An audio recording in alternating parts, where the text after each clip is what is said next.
Chapter 14 Dreams. The big friendly giant was seated at the great table in his cave, and he was doing his homework. Sophie sat cross-legged on the tabletop nearby, watching him at work. The glass jar containing the one and only good dream they had caught that day stood between them. The BFG, with great care and patience, was printing something on a piece of paper with an enormous pencil. "What are you writing?" Sophie asked him.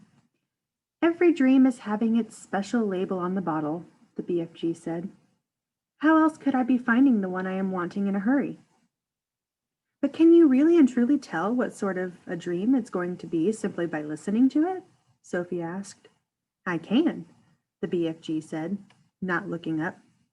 "But how? Is it by the way it hums and buzzes?" "You is less or more right," the BFG said. "Every dream in the world is making a different sort of buzzy hum music, and these grand swashbucklers' ears of mine is able to read that music." "By music, do you mean tunes?" "I is not meaning tunes." "Then what do you mean?" "Human beings is having their own music." "Right or left?" "Right," Sophie said. "Lots of music." "And sometimes human beings is very overcome when they is hearing wondrous music. They is getting shivers down their spindles." "Right or left?" "Right," Sophie said. "So the music is saying something to them. It is sending a message. I do not think the human beings is knowing what that message is, but they is loving it just the same." "That's about right," Sophie said. "But because of these jump-squiffling ears of mine," the BFG said, "I is not able to hear the music that dreams is making, but I is understanding it also." "What do you mean understanding it?" Sophie said. "I can read it," the BFG said. "It talks to me. It is like a language." "I find that just a little hard to believe," Sophie said. "I'll bet you is also finding it hard to believe in quagwinkles," the BFG said, "and how they is visiting us from the stars." "Of course I don't believe that," Sophie said. The BFG regarded her gravely with those huge eyes of his. "I hope you will forgive me," he said, "if I tell you that human beings is thinking they is very clever, but they is not. They is nearly all of them not muchers and squick-pips." "I beg your pardon?" Sophie said. "The matter with human beings," the BFG went on, "is that they is absolutely refusing to believe in anything unless they is actually seeing it right in front of their own schnozzles. Of course, quagwinkles is existing. I is meeting them oftenly. I is even chittering to them." He turned away contemptuously from Sophie and resumed his writing. Sophie moved over to read what he had written so far. The letters were printed big and bold, but were not very well formed. Here's what it said. "This dream is about how I is saving my teacher from drowning. I is diving into the river from a high bridge, and I is dragging my teacher to the bank, and then I is giving him the kiss of death." "The kiss of what?" Sophie asked. The BFG stopped writing and raised his head slowly. His eyes rested on Sophie's face. "I is telling you once before," he said quietly, "that I is never having a chance to go to school. I is full of mistakes. They is not my fault. I do my best. You is a lovely little girl, but please remember that you is not exactly Miss Know-Everything yourself." "I'm sorry," Sophie said. "I really am. It is very rude of me to keep correcting you." The BFG gazed at her for a while longer. Then he bent his head again to his slow, laborious writing.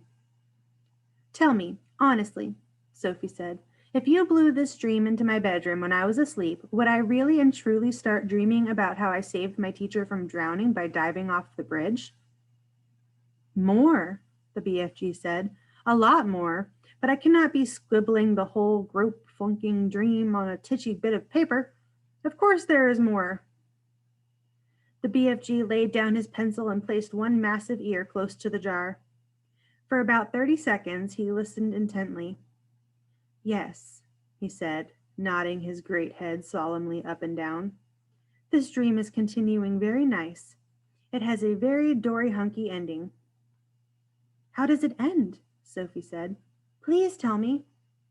You would be dreaming, the BFG said, that the morning after you was saving the teacher from the river, you was arriving at school and you was seeing all the 500 pupils sitting in the assembly hall, and all the teachers as well, and the head teacher is then standing up and saying, I is wanting the whole school to give 3 cheers for Sophie, because she is so brave and is saving the life of our fine arithmetic teacher, Mr. Figgins, who was unfortunately pushed off the bridge into the river by our gym teacher, Miss Amelia Upscotch. So 3 cheers for Sophie. And the whole world is then cheering like mad and shouting, Bravo, well done. And forever after that, even when you was getting your sums all gung-swiggled and muggled up, Mr. Figgins is always giving you 10 out of 10 and writing good work, Sophie, in your exercise book. Then you was waking up. I like that dream, Sophie said. Of course you like it, the BFG said. It is a fizz wizard. He licked the back of the label and stuck it on the jar. I is usually writing a bit more than this on the labels, he said, but you is watching me and making me jumpsy. I'll go and sit somewhere else, Sophie said. Don't go. Look in the jar carefully, and I think you will be seeing this dream. Sophie peered into the jar, and there, sure enough, she saw the faint translucent outline of something about the size of a hen's egg. There was just a touch of color in it, a pale sea green, soft and shimmering and very beautiful. There it lay, this small oblong sea green jellyish thing, at the bottom of the jar, quite peaceful, but pulsing gently. The whole of it moving in and out ever so slightly, as though it were breathing. It's moving, Sophie cried. It's alive. Of course it's alive. What will you feed it on? Sophie asked. I is not needing any food, the BFG told her. That's cruel, Sophie said. Everything alive needs food of some sort, even trees and plants. The north wind is alive, the BFG said. It is moving. It touches you on the cheek and on the hands, but nobody is feeding it. Sophie went silent. This extraordinary giant was disturbing her ideas. He seemed to be leading her towards mysteries that were beyond her understanding. A dream is not needing anything, the BFG went on. If it is a good one, it is waiting peaceably forever until it is released and allowed to do its job. If it is a bad one, it is always fighting to get out. The BFG stood up and walked over to one of the many shelves and placed the latest jar among the thousands of others. Please, can I see some of the other dreams? Sophie asked him. The BFG hesitated. Nobody is ever seeing them before, he said. But perhaps, after all, I is letting you have a little peep. He picked her up off the table and stood her on the palm of one of his huge hands. He carried her toward the shelves. Over here are some of the good dreams, he said, the fizz wizards. Would you hold me closer so I can read the labels? Sophie said. My labels is only telling bits of it. The dreams is usually much longer. The labels is just to remind me. Sophie started to read the labels. The first one seemed long enough to her. It went right around the jar, and as she read it, she had to keep turning the jar. This is what it said. Today I is sitting in class, and I discover that if I is staring very hard at my teacher in a special way, I is able to put her to sleep. So I keep staring at her, and in the end, her head drops onto her desk, and she goes fast to sleep and snorkles loudly. Then in marches the head teacher, and he shouts, Wake up, Miss Plumridge! How dare you go to sleep in class? Go fetch your hat and coat and leave this school forever. You is sacked. But in a jiffy I is putting the head teacher to sleep as well, and he just crumples slowly to the floor like a lump of jelly, and there he lies all in a heap and starts snorkeling even louder than Miss Plumridge. And then I is hearing my mummy's voice saying, Wake up, your breakfast is ready. What a funny dream, Sophie said. It's a ring beller, the BFG said. It's Wopsy. Inside the jar, just below the edge of the label, Sophie could see the putting to sleep dream lying peacefully on the bottom, pulsing gently, sea green like the other one, but perhaps a trifle larger. Do you have separate dreams for boys and for girls? Sophie asked. Of course, the BFG said. If I was giving a girl's dream to a boy, even if it was a really wopsy girl's dream, the boy would be waking up and thinking, what a rot-bungling, grick-sludging old dream that was. Boys would, Sophie said. These here is all girls' dreams on this shelf. Can I read a boy's dream? You can, the BFG said, and he lifted her to a higher shelf. The label on the nearest boy's dream jar read as follows. I is making myself a marvelous pair of suction boots, and when I put them on, I is able to walk straight up the kitchen wall and across the ceiling. Well, I is walking upside down on the ceiling when my big sister comes in, and she is starting to yell at me, as she always does, yelling, what on earth is you doing up there walking on the ceiling? And I looks down at her and I smiles and I says, I told you that you was driving me up the wall, and now you has done it. I find that one rather silly, Sophie said. Boys wouldn't, the BFG said, grinning. It's another ring-beller. Perhaps you have seen enough now. Let me read one more boy's dream, Sophie said. The next label said, the telephone rings in our house and my father picks it up and says in his very important telephone voice, Simpkins speaking. Then his face goes white and his voice goes all funny and he says, what? Who? And then he says, yes, sir, I understand, sir, but surely it is me you is wishing to speak to, sir, not my little son. My father's face is going from white to dark purple, and he is gulping like he has a lobster stuck in his throat, and then at last he is saying, yes, sir, very well. Yes, sir, I'll get him. And he turns to me and he says in a rather respectful voice, is you knowing the President of the United States? And I says, no, but I expect he is hearing about me. Then I is having a long talk on the phone and saying things like, let me take care of it, Mr. President. You'll bungle it all up if you do it your way. And my father's eyes is goggling right out of his head. And that is when I is hearing my father's real voice saying, get up, you lazy slob, or you'll be late for school. Boys are crazy, Sophie said. Let me read this next one. I is having a bath and I is discovering that if I press quite hard on my tummy button, a funny feeling comes over me and suddenly my legs is not there nor is my arms. In fact, I has become absolutely invisible all over. I is still there, but no one can see me, not even myself. So my mummy comes in and says, where is that child? He was in the bath a minute ago, and he can't possibly have washed himself properly. So I says, here I is. And she says, where? And I says, here. And she says, where? And I says, here. And she yells, Henry, come quick. And when my daddy rushes in, I is washing myself, and my daddy sees the soap floating around in the air, but of course he is not seeing me. And he shouts, where are you, boy? And I says, here. And he says, where? And I says, here. And he says, where? And I says, here. And he says, the soap, boy, the soap. It's flying in the air. Then I press my tummy button again, and now I is visible. My daddy is squiffy with excitement, and he says, you is the invisible boy. And I says, now I is going to have some fun. So when I is out of the bath and I have dried myself, I put on my dressing gown and slippers, and I press my tummy button again to become invisible. And I go down into the town and walk in the streets. Of course, only me is invisible, but not the things I is wearing. So when people is seeing a dressing gown and slippers floating along the street with nobody in it, there is a panic with everybody yelling, a ghost, a ghost! And people is screaming left and right, and big strong policemen is running for their lives. And best of all, I see Mr. Grummet, my algebra teacher, coming out of a pub, and I float up to him and say, boo! And he lets out a frightsome howl and dashes back into the pub, and then I is waking up and feeling happy as a whiff squibbler. Pretty ridiculous, Sophie said. All the same, she couldn't resist reaching down and pressing her own tummy button to see if it worked. Nothing happened.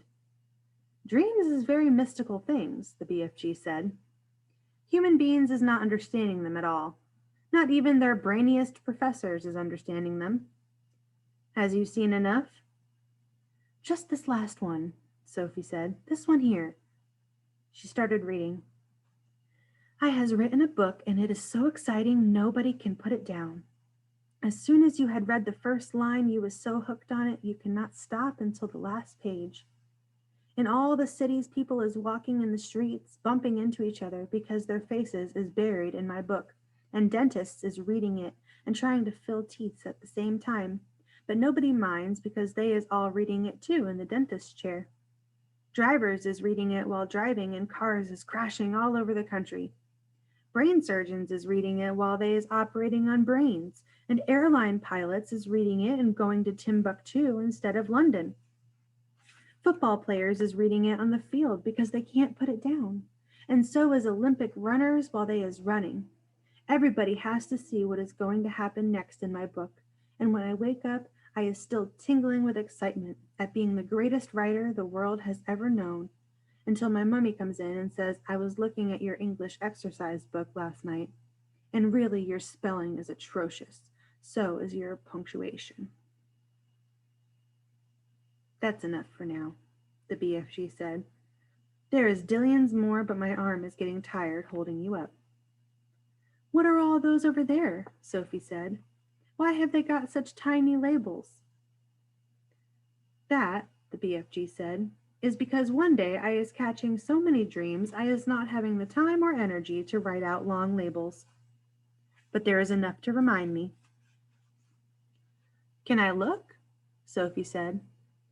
The long-suffering BFG carried her across to the jars she was pointing to.